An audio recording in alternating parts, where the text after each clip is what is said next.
Welcome to our channel. In this video, we will be discussing problems of G.N. Varman, and all these videos are time stamped, so you can directly jump to a specific problem. तो चलिए शुरू करते हैं. ये हमारा आज का problem है और इसका नंबरिंग जो है वो G.N. वर्मन के बुक के अकॉर्डिंग ही किया गया है. तो चलिए शुरू करते हैं. ये मिसलेनियस सेक्शन का प्रॉब्लम है और जो लोग फॉलो कर रहे होंगे उनको ये पता ही होगा. इस प्रॉब्लम को देखते हैं. आप जब हम कोई भी प्रॉब्लम को देखते हैं, मेरा शुरू से ही ये मोटो रहा है कि जब हम प्रॉब्लम को देखते हैं तो हम कोशिश करते हैं कि एक टर्म कोई चूज करे, उसका डेरिवेटिव देखने की कोशिश करें. यहाँ पे ऐसे में तो शायद विजिबल नहीं होगा, लेकिन अगर हम एक स्टेप अगर लिख दें तो बहुत कुछ विजिबल हो जाएगा. ln cos x और इस नीचे cos स्क्वायर एक्स को ऊपर ले आते हैं sec स्क्वायर एक्स dx.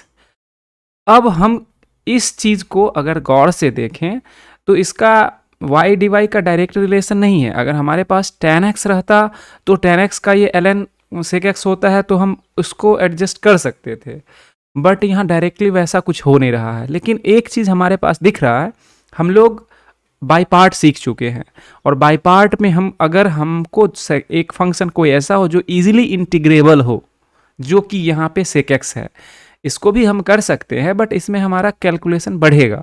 ये तो डायरेक्ट tan x का ही इंटीग्रेशन होता है, तो हम इसको सेकेंड फंक्शन मानते हुए इंटीग्रेशन बाई पार्ट्स को यूज करेंगे. तो हम देख कर इसको करते हैं. पहला ये इसको फर्स्ट फंक्शन मानते हैं ln cos x और integration sec square x dx. और इसमें हम क्या करेंगे, माइनस फर्स्ट फंक्शन का derivative d ln cos x dx और integration of second function sec square x dx और फिर से इस पूरे टर्म का इंटीग्रेशन. ये तो हमारा टर्म इसका tan x आ जाएगा. और हम जैसा बताए थे कि ln में के साथ जब कोई भी टर्म हो, अगले टर्म को हम लोग प्रेफरेबली ln के पहले लिखते हैं. तो इसको हम लोग tan x पहले लिख लेंगे और ln cos x बाद. ये ऐसा मतलब इसमें मैथमेटिक्स का कोई रोल नहीं है, बस एक कन्वेंशन है और ये गलती अवॉइड करने का एक सिंपल सा तरीका है और कुछ नहीं है. अगर कोई लिखना चाहे ln cos x उसके बाद दिन tan x, वो लिख सकता है, बट उसमें गलती होने का चांस रहेगा, क्योंकि आप खुद ही अगर ब्रैकेट मिस कर दिए या खुद ही कंफ्यूज हो गए कि ये ln के साथ वाला टर्म है या ln के बाहर वाला, तो उस केस में थोड़ा सा प्रॉब्लम हो जाएगा. माइनस इसको लिखेंगे ln cos x का ln का डिफरेंशिएशन 1 cos x और cos x का डेरिवेटिव माइनस साइन x, और इधर से हमको एक और आएगा tan x dx. तो हम इस अंदर वाले x को बाहर वाले x से अंदर वाले x को प्लस कर लिए. ये क्या हो गया, tan x ln cos x plus sine upon cos tan, और यहाँ एक ऑलरेडी tan है, इसको हम लिख सकते हैं tan स्क्वायर एक्स dx. अब हमारा प्रॉब्लम एकदम विजिबल है. हम इसको क्या लिख सकते हैं, tan x ln cos x plus tan square x का डायरेक्ट नहीं है पता, लेकिन sec स्क्वायर एक्स माइनस 1 इसको लिख सकते हैं, sec square x minus 1 dx. अब ये तो इसका tan x होता है, ये 1 का सिंपली x हो जाएगा, तो ये हो जाएगा tan x ln ब्रैकेट में cos x plus sec square x dx minus dx. इसको एक स्टेप और लेके चलते हैं तो क्या हो जाएगा, tan x ln cos x plus, और हम लिख लेते हैं, इसके बाद आंसर लिखेंगे. वैसे हम आंसर लिख सकते थे, लेकिन चूंकि पेज चेंज हुआ है तो हम एक स्टेप लिखने से कोई गलत नहीं होगा. tan ln cos x plus इसको हम लोग क्या लिख सकते हैं, tan x माइनस इसको हम लिख सकते हैं x प्लस c. ये हमारा हो गया final answer. Fairlie simple problem है, बस हमको एक मतलब क्या बोलते हैं इसको, इंस्टीट्यूशनलाइज करते हैं हम एक तरीके को। यहाँ tan x है, देखिए ये गलत तरीका है, tan लिखे लेकिन x पीछे वाले में tan x लिखा हुआ है। तो एक हम अप्रोच को पूरे इंस्टीट्यूशनलाइज कर रहे हैं कि हम ये करेंगे, और ये शुरुआती टाइम में करना बहुत ही एडवांटेजियस होता है। कुछ लोग को हमेशा स्टेप स्किप करने की आदत होती है, और स्टेप स्किप हम ये नहीं कहते हैं कि आपको नहीं करना है। जब आप मास्टर कर लें तो स्टेप स्किप करना एकदम आवश्यक है, बहुत ज़रूरी है, और उसको करना ही है, क्योंकि एग्ज़ाम में ना उतना टाइम रहेगा ना स्पेस रहेगा। मगर सीखने वाले टाइम में अगर जो स्टेप स्किप करते हैं उनका प्रॉब्लम अक्सर गलती होगा, और एग्ज़ाम में तो बहुत ज़्यादा चांस है गलती होने का, क्योंकि एग्ज़ाम का टेम्परामेंट अलग होता है। तो उस केस में अगर आपका अच्छा प्रैक्टिस नहीं है, आपका अप्रोच सही नहीं है, तो गलती होने का चांस बहुत ज़्यादा होगा। अगले प्रॉब्लम पे चलते हैं। जो चीज़ हम पीछे बोले थे वो चीज़ यहाँ पे क्लियरली विजिबल है। हम क्या बोले थे कि हमारा अप्रोच हमेशा सिंपल सा है कि हम कोई एक फंक्शन चूज करते हैं और देखते हैं कि उसका डेरिवेटिव एग्जिस्ट कर रहा है कि नहीं कर रहा है। यहाँ पे हमारे पास वो ऑप्शन है। ln sin x जो है cot x का डेरिवेटिव होता है। अगर हम मान लेते हैं let y is equal to ln sin x, तो dy क्या हो जाएगा 1/sin x cos x dx, जो बेसिकली क्या है cot x dx है।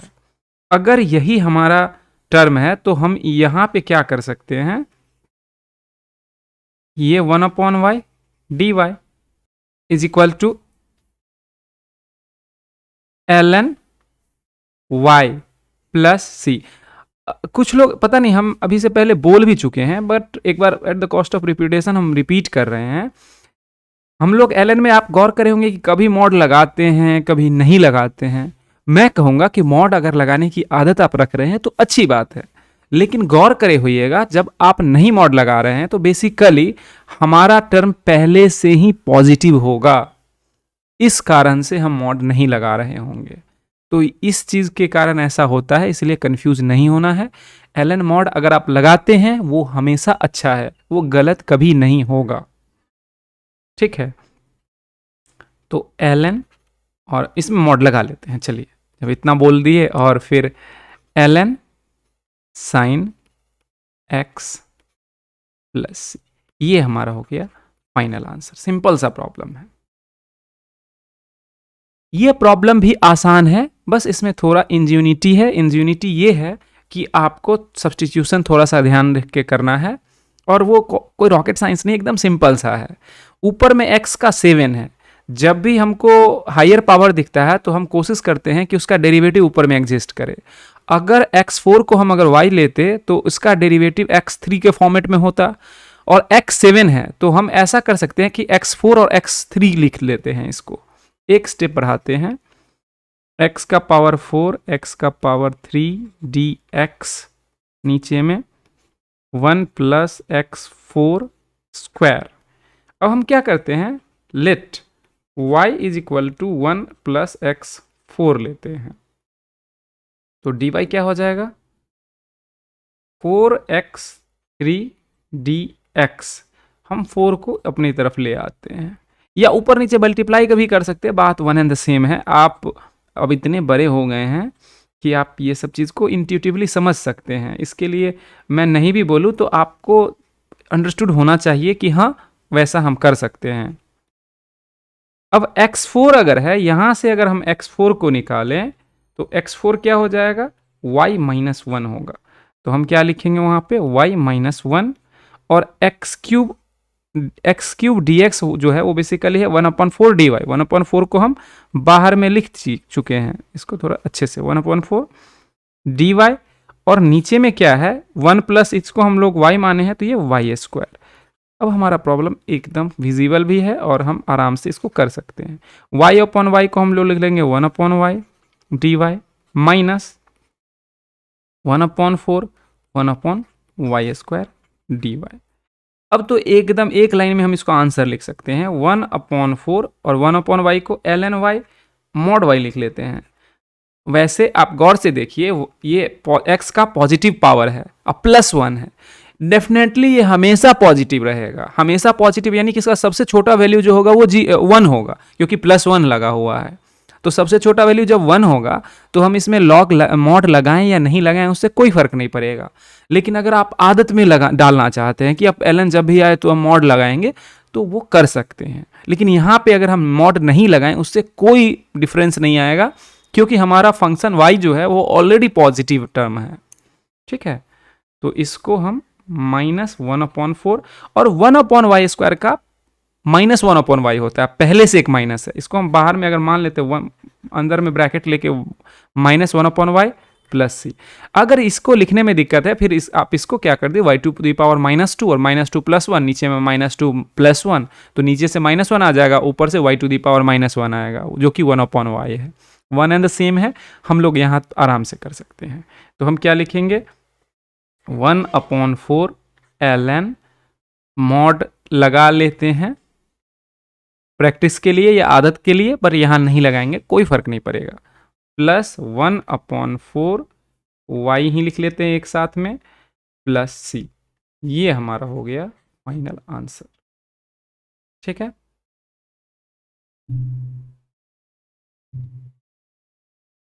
चलिए अगले प्रॉब्लम पे हम लोग चलते हैं।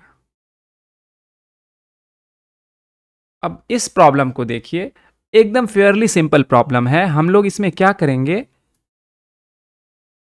अब देखिए इसको y माने तो dy आएंगे, लेकिन एक कॉस बच जाएगा, तो वो हम नहीं करेंगे। हम इसको basically 1 minus sine 1 minus sine square 3x लिखते हैं अपॉन साइन 3x dx। ये क्या हो जाएगा, 1/sin का हो जाएगा कोसेक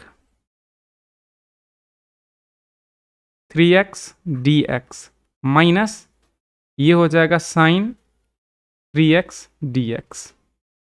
अब कोसेक का हमको पता है कि ln mod cosec x minus cot x होता है, cosec 3x minus cot 3x, और x में 3 से मल्टीप्लाइड है, तो हम इसको 1/3 से डिवाइड करेंगे, मतलब 1/3 से मल्टीप्लाई करेंगे या 3 से डिवाइड करेंगे। ठीक है, माइनस इसका क्या हो जाएगा, माइनस कॉस, तो ये प्लस हो जाएगा cos 3x, और इसमें भी 1/3 से मल्टीप्लाई करेंगे, +3। हमारा आंसर यहाँ पे आ गया। लेकिन आपको पता होगा कि कोसेक x का दो तरह का हमारा इंटीग्रेशन होता है, एक तो होता है sec X cosec x minus cot x के फॉर्मेट में, दूसरा होता है tan x/2 भी होता है। तो इसी चीज को हम बिना टाइम वेस्ट करे ln मॉड tan, और इसको हम लिख सकते हैं 3x/2 plus 1/3 cos 3x plus c। ये हमारा हो गया फाइनल आंसर। ये इस स्टेप से ये स्टेप कैसे आया, तो ये एकदम रॉकेट साइंस नहीं है। अगर आप इसको स्प्लिट कीजिएगा तो ये आ जाएगा 1 माइनस, और ये cos 3x और नीचे में आ जाएगा sin 3x। इसको 1 माइनस कॉस को हम लोग लिख सकते हैं 2 साइन स्क्वायर 3x/2, और इसको लिख सकते हैं 2 sign 3x/2 into cos 3x/2। इसमें साइन वाला पावर इससे कैंसिल हो जाएगा, 2 से 2 कैंसिल हो जाएगा, तो क्या बचेगा tan 3x/2। तो एकदम सिंपल है। जो लोग थोड़ा यहाँ तक अगर जो लोग बना के पहुंच गए होंगे, मैं दावे के साथ कह सकता हूं कि वो लोग इसको आसानी से देख सकते हैं, उनके लिए ये प्रॉब्लम विजिबल होगा। ठीक है, अगले प्रॉब्लम पे चलते हैं। फेयरली सिंपल प्रॉब्लम है। जब भी हम लोग साइन के मल्टीपल वाला कोई भी चीज रहता है तो हम लोग प्रेफरेबली हम लोग ये सब्सटीट्यूशन करते हैं। साइन 3x का जो फॉर्मूला होता है 2 tan 3x/2, और नीचे में होता है 1 प्लस tan स्क्वायर 3x/2। मतलब जो भी हमारा मल्टीपल रहता है उसका हाफ हो जाता है, और नीचे में ऐसा करने का दो एडवांटेज है। एडवांटेज नंबर एक ये है कि हमको 1 प्लस tan स्क्वायर करने के कारण sec स्क्वायर ऑलरेडी अवेलेबल रहता है, और ऊपर वाला टर्म tan है, तो हम इसको आराम से y में कन्वर्ट करके, और इसको हम लोग रैशनल या इरेशनल, मोस्ट लाइक ये रैशनल में जाएगा, तो रैशनल फंक्शन जैसे में कन्वर्ट हो जा रहा है। तो ट्रिग्नोमेट्रिक से रैशनल में कन्वर्ट हो गया, और रैशनल का हम लोग बहुत सारा प्रैक्टिस करे हैं, वो किसी न किसी फॉर्मूले में सेट हो जाएगा। तो हम करके देखते हैं। तो यहाँ पे अगर हम लिखें तो ये हो जाएगा dx, और नीचे में 1 माइनस 2tan 3x/2, और ये हो जाएगा 1 प्लस tan² 3x/2। ये 1 प्लस tan x ऊपर में चला गया, sec² 3x/2, और ये 1 plus tan² 3x/2 minus 2tan 3x/2 dx। ये क्या हो जाएगा, sec² 3x/2, और नीचे में क्या होगा, देखिए 1 प्लस tan² 3x/2 है, और माइनस 2tan 3x/2 है। तो ये बेसिकली हो गया a² plus b² minus 2ab जैसा। यानी कि हम बोल सकते हैं इसको 1 माइनस tan 3x/2 का होल स्क्वायर dx। अब अगर हम इस पूरे टर्म को y मान लेते हैं तो ऊपर में हमको dy मिल जाएगा, उसमें कुछ कांस्टेंट आएगा ऑब्वियसली। तो y is equal to 1 minus tan 3x, sorry dx में इसका डेरिवेटिव लेते हैं, तो माइनस sec² 3x/2, और x के साथ जो मल्टीप्लाइड है वो हमको मल्टीप्लाई हो जाता है, तो ये dx। यानी कि अगर हम इस टर्म को में से सारा चीज़ निकाल लें तो माइनस dy, और ऊपर में आ जाएगा 2, थोड़ा सा इसको साफ कर देते हैं, minus 2/3 dy is equal to sec² 3x/2 dx। अब ये क्या हो गया, माइनस 2/3 ऊपर में आ गया dy, नीचे में आ गया y²। तो ये एकदम सिंपल सा क्या हो गया, इसको हम लिख लेंगे 1/y² का है, इसको हम लोग डायरेक्टली लिख सकते हैं माइनस 2/3, और ये हो जाएगा माइनस 1/y। इसको ब्रैकेट लगाते हैं नहीं तो कन्फ्यूजन होगा, प्लस c। तो ये माइनस और ये माइनस प्लस हो गया। अगले पेज पे चलते हैं, तो हमको क्या आया 2/3 1/y प्लस c। 2/3 और y हमारा क्या है 1 minus tan 3x/2 plus c। ये हमारा आंसर आ गया, y यही है 1 माइनस tan 3x/2, ये हमारा आंसर आ गया। और हम चाहें तो इस आंसर को यहाँ पे छोड़ सकते हैं, लेकिन अगर हम जीएन वर्मन के आंसर को मीट करना चाहें तो हमको इसको थोड़ा सा फर्दर और ले जाना पड़ेगा। तो इसको फर्दर ले जाने के लिए कोई स्पेशल कुछ करने की ज़रूरत नहीं है, इसको हम लोग सिंपली 2 को अंदर लाते हैं, 1/3 सॉरी 2 अगर हम इधर लिखें और 1 minus tan 3x/2 plus c। इसको हम 2 को लिख सकते हैं 1 माइनस tan 3x/2 और 1 प्लस tan 3x/2। ऐसा हम क्यों कर रहे हैं ये अगले स्टेप में ज़्यादा क्लियर होगा। 1/3 और इसको लिखेंगे 1 minus tan 3x/2 plus 1 plus tan 3x/2, और ये हो गया 1 minus tan 3x/2 plus c। अब देखिए ये एक जैसा है, तो इसको हम अगर लिखेंगे तो ये हो जाएगा simply 1/3 plus 1/3 1 plus tan 3x/2, और ये हो जाएगा 1 minus tan 3x/2 plus c। अब ये 1/3 और ये कांस्टेंट को मिलके हम एक नया कांस्टेंट नाम दे देते हैं, c1 नाम दे देते हैं। उससे पहले क्या करते हैं, यहाँ पे ये 1 प्लस tan ये है, अगर 1 को हम tan π/4 लिखें तो ये इसको हम ऐसे लिख सकते हैं tan π/4 प्लस tan 3x/2, और नीचे में 1 माइनस tan π/4 और tan 3x/2 और प्लस c1। यहाँ 1/3 और ये c मिलके ये c1 बन गया है। ठीक है, अब ये क्या हो गया 1 plus tan 3x/2 plus π/4 plus c1, ये हमारा फाइनल आंसर है। ये आंसर भी फेयरली सही है, और सही हम इसको ऐसे भी कर सकते हैं, लेकिन इसको चूंकि हमारा फाइनल आंसर इस फॉर्मेट में दिया हुआ है तो हम इसको ऐसे करके सब्स्टिट्यूट करेंगे। एक दूसरा तरीका ये हो सकता था, अभी मैं उसको करूंगा नहीं, मैं जस्ट बता दे रहा हूं, आप लोग खुद से करिए और देखिए कि वो आ रहा है कि नहीं आ रहा है। ये 1 माइनस साइन है, अगर ऊपर नीचे 1 प्लस साइन एक्स से मल्टीप्लाई करें तो नीचे क्या हो जाएगा, 1 माइनस साइन स्क्वायर 3x, और उस 1 माइनस साइन स्क्वायर 3x को हम लोग लिखेंगे कॉस स्क्वायर 3x।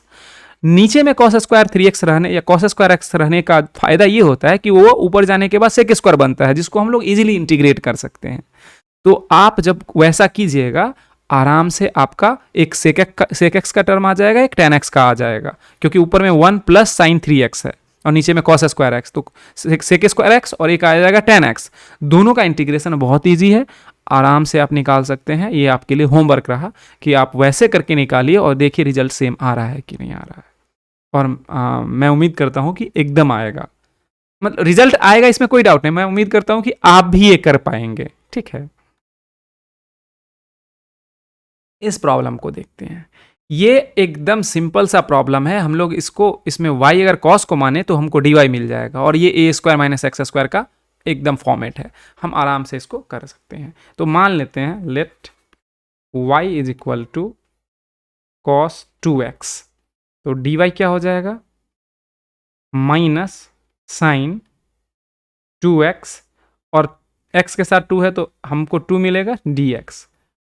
तो इस चीज़ को हम लोग लिखते हैं -1/2 dy is equal to sine 2x dx। इसको हम यहाँ सब्स्टिट्यूट करते हैं, माइनस हाफ को बाहर ले लेते हैं, dy, और नीचे में क्या आ गया, 2a square minus Y square.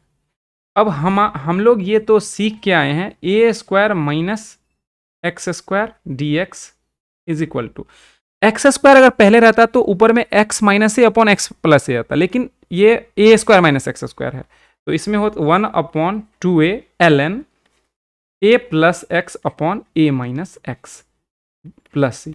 और ये अगर जस्ट इन केस, जैसे हमको मान लेते हैं थोड़ा सा डाउट हो रहा है, तो ये एकदम इसको पार्शियल फ्रैक्शन से हम स्प्लिट करेंगे और फ्रैक्शन ऑफ सेकंड में हमको पता चल जाएगा कि ये मेरा सही है या नहीं है, क्योंकि जो नीचे टर्म है, जो निगेटिव जिसके साथ आएगा उस वो टर्म नीचे आ रहा है, और इसके लिए कुछ करने की जरूरत नहीं है।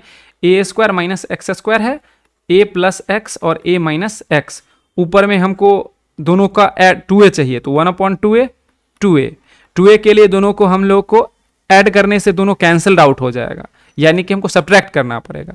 सब्ट्रैक्ट करेंगे तो ऑब्वियसली a प्लस एक्स पहले आ जाएगा, a plus x minus a minus x, इसमें a कैंसिल हो जाएगा, नहीं तो हम इसको ऐड ही करना है, सॉरी, इसको ऐड करेंगे, a plus x plus a minus x, तो x x कैंसिल हो जाएगा। अब नीचे में हमारा है a प्लस एक्स और इंटू a माइनस एक्स, पहला वाला टर्म कैंसिल हो गया, दूसरा वाला टर्म, तो दोनों बेसिकली प्लस ही आएगा। लेकिन ध्यान ये देना है कि जब हमारा टर्म a माइनस एक्स वाला टर्म का इंटीग्रेशन करेंगे, उस केस में x के साथ माइनस है तो उसमें माइनस टर्म आएगा, इसी कारण ये पीछे आ रहा है। तो यही चीज़ है, मतलब कि हमारा फॉर्मूला एकदम परफेक्टली सही है। वैसे ये सब प्रैक्टिस करने के बाद एकदम बाय हार्ट हो जाएगा, और नहीं भी हुआ तो आप ये कर सकते हैं।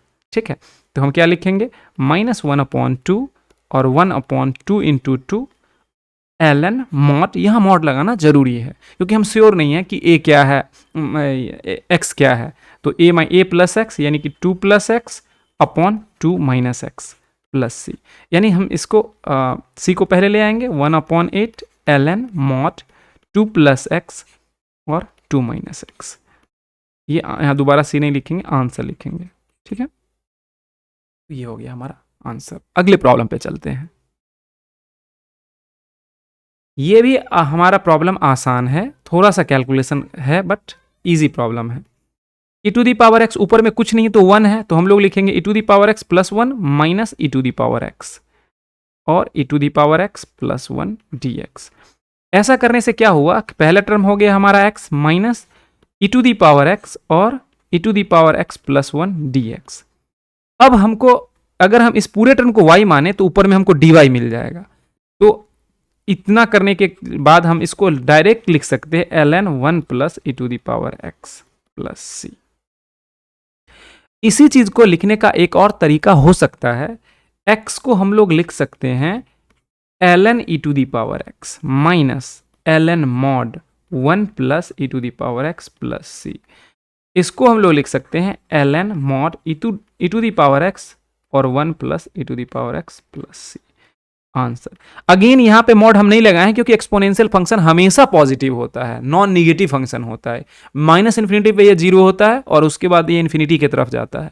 तो हम इसमें मॉड नहीं भी लगाएंगे चलेगा, लेकिन जब हम साथ में ला रहे हैं तो दोनों में मॉड लगा ले रहे हैं। अगेन यहाँ पे भी मॉड जरूरी नहीं है, आदत के लिए लगा रहे हैं कि ये सही कन्वेंशन, सही तरीका है। ठीक है, ये हमारा आंसर हो गया। हम आंसर को यहाँ पे भी छोड़ सकते हैं, एकदम फेयरली करेक्ट है, कोई दिक्कत नहीं है। अगले प्रॉब्लम पे चलते हैं। अब ये पीछे वाले प्रॉब्लम को ही थोड़ा सा ट्वीक कर दिया है, थोड़ा सा चेंज करा है। अगर हम इसको e to the power x पहले कर ले और e to the power x plus 1 dx minus 1 upon e to the power x plus 1 dx, इसको हम y मान लेंगे तो ये ऊपर में dy, तो ये basically ln mod 1 plus E to the power x हो गया माइनस। अब इस टर्म का इंटीग्रेशन हम लोग पीछे वाले केस में करे हैं 1 upon E to the power x plus 1, और इसका इंटीग्रेशन ये होता है। अगर हमको इतना लिबर्टी दिया जाए हम डायरेक्टली इसको लिख सकते हैं ln E to the power x और 1 plus E to the power x plus C, ये हम लिख सकते हैं। लेकिन अगर किसी को इससे प्रॉब्लम हो, प्रॉब्लम इन द सेंस कि अगर वो चाहे कि हम ऐसा डायरेक्टली क्यों लिखें, तो आप जो हम पीछे करें हैं वही स्टेप फॉलो कीजिए, to the power x plus 1 और minus E to the power x लिखिए और उसको सिंप्लीफाई कर दीजिए। अब मेरा यहाँ पे एक क्वेश्चन है, क्वेश्चन ये है कि हम इसको ई टू दी पावर x को ऐसे स्प्लिट करके और ऐसे अलग कर रहे हैं, इसके जगह पे हम e to the power x plus 1 और माइनस 2 कर सकते हैं। वन एंड द सेम है, कोई फर्क नहीं पड़ता है, एकदम सेम रिजल्ट आएगा। आप करके देखिए एकदम। इसको हम सिंप्लीफाई अगर करें तो इसको हम एक साथ कर लें तो ये हो जाएगा ln, और चूंकि ये माइनस है तो ये 1 plus E to the power x, और इसमें नीचे E to the power x आएगा और ऊपर में स्क्वायर हो जाएगा प्लस सी। इसको हम चाहें तो दूसरे तरीके से ऐसे भी लिख सकते हैं 2ln 1 plus E to the power x minus x plus C. ये माइनस x कहाँ से आया, इसमें एक स्टेप स्किप हम करें, minus ln E to the power x, इसको हम डायरेक्टली ये लिख दिए। इतना आप कर सकते हैं क्योंकि अब हम लोग को प्रॉब्लम दिख रहा है आर पार। ठीक है, वैसे भी आप सोच के देखिए e to the power x को हम यहाँ पे ऐसे लिख, e to the power x minus 1 plus लिखते तो ये माइनस माइनस प्लस हो जाता, minus ln E to the power x term हमको आता, उससे यहाँ माइनस x आ जाता और दूसरे वाला टर्म इसके साथ मिलके 2 हो जाता, तो जो कि हम यहाँ ऐसे लिखे हैं। तो इतना हम लोग लिबर्टी है कि हम लोग इतना अब कर सकते हैं क्योंकि हम लोग बहुत सारा प्रॉब्लम करे हैं और आप भी इतने मैच्योरिटी आप में आ गया होगा कि आप इस चीज़ को इसको हैंडल कर सकते हैं बिना गलती के। हैंडल करने का मतलब ऐसा रॉकेट साइंस तो है नहीं, समझ में सबको आएगा, लेकिन जो एकदम अच्छे से स्टेप को आगे पीछे समझ सकता है वो अगर स्टेप को स्किप करेगा तो उसको गलती नहीं होगा। इनिशियल स्टेज में हम हमेशा बोलते हैं कि स्टेप स्किप करना अच्छी आदत नहीं है, आप कभी मत करें सीखने के टाइम। जब आप बहुत अच्छा प्रैक्टिस हो जाए, आप 500,000 प्रॉब्लम बना लिए, जब आपको प्रॉब्लम एकदम टू एंड फ्रो आप उसको इमेजिन कर सकते हैं, तब आप कुछ स्टेप को स्किप कर सकते हैं और उस केस में गलती भी होने का चांस ज़्यादा नहीं होगा। एकदम सिंपल सा प्रॉब्लम है, इसको हम थोड़ा सा ओपन करेंगे। ये हम पढ़े हुए हैं, a to the power m plus n is equal to a to the power m और into a to the power n। ये एकदम 9th क्लास के अलजेब्रा इन पावर एंड इंडेक्स चैप्टर जो होता था, हिंदी में घातांक एवं करनी उसको बोलते थे, तो उसी चैप्टर का हमें यह सब पढ़ाया गया था। इसको बस यूज़ करना है हम लोग, e to the power x, e to the power x और e to the power x dx। अब हम क्या करेंगे, let y is equal to E to the power x, तो dy क्या हो जाएगा, dy हो जाएगा e to the power x dx। हम क्या करेंगे, इसको लिखेंगे e to the power y dy। e to the power y का सिंपली ए प्लस सी, ये क्या हो गया, e to the power y क्या है, e to the power x plus सी।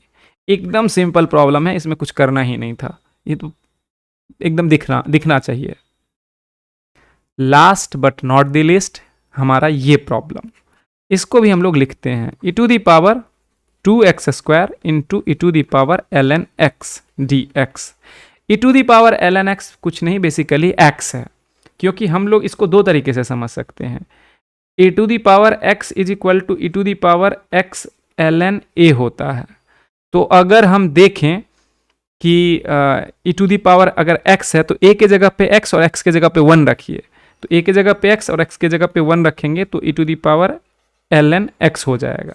लेकिन अगर मान लेते हैं किसी को ये फॉर्मूला भूल गया, हो सकता है भूल जाएगा, दुनिया में बहुत सारा काम है, तो हम क्या करेंगे, y मान लेंगे, y is equal to E to the power ln x, दोनों तरफ ln लगाइए, ln y is equal to ln का मतलब हो गया log with base e, ln e ln x, और ln e बेसिकली 1 हो जाएगा, तो ये हो जाएगा ln x, यानी कि ln y is equal to ln x, यानी कि y is equal to x। ठीक है, तो ये इसके बराबर हो गया, x के बराबर हो गया। तो हम लोग लॉगरिदम का वैसे वीडियो अलग से हम नहीं करे हैं, लेकिन एक लॉगरिदम का वीडियो हम कर देंगे इसी मंथ प्रोबेबली, तो उसमें आपको ये सब चीज़ आराम से समझ में आएगा। बट चूंकि हम लोग इंटीग्रेशन कर रहे हैं तो हम प्रिजम्पशन है कि आप लोग 11th वाले में पार्ट में ही पढ़ना होता है, तो इतना आप पढ़ के आए हैं और इतना आप समझ सकते हैं। अब हम इस प्रॉब्लम को करते हैं, ये तो बैकग्राउंड हो गया। हमको क्या चाहिए, ये इसको एक स्टेप बढ़ाते हैं, e to the power 2x square, और ये सिंपली क्या हो गया, x हो गया, ये हो गया सिंपली, ये हो गया सिंपली x dx। तो हम क्या करेंगे, let y is equal to x square, dy is equal to, इस पूरे टर्म को ही अगर ले लें तो हमारा क्या होगा, क्या कांस्टेंट वगैरह आराम से बाहर आ जाएगा, तो इजी रहेगा। तो इसको हम लिखेंगे 2 इंटू 2x dx, यानी कि अगर हम लिखना चाहें एक स्टेप और, तो 1/4 को इधर ले लेते हैं, dy is equal to x dx। अब इस चीज़ को यहाँ सब्सटीट्यूट कर देते हैं, 1/4 को बाहर रखते हैं, e to the power y dy, यानी कि 1/4 e to the power y plus c, 1/4 e to the power 2x square plus c। एकदम सिंपल सा प्रॉब्लम था और हम आसानी से कर लिए।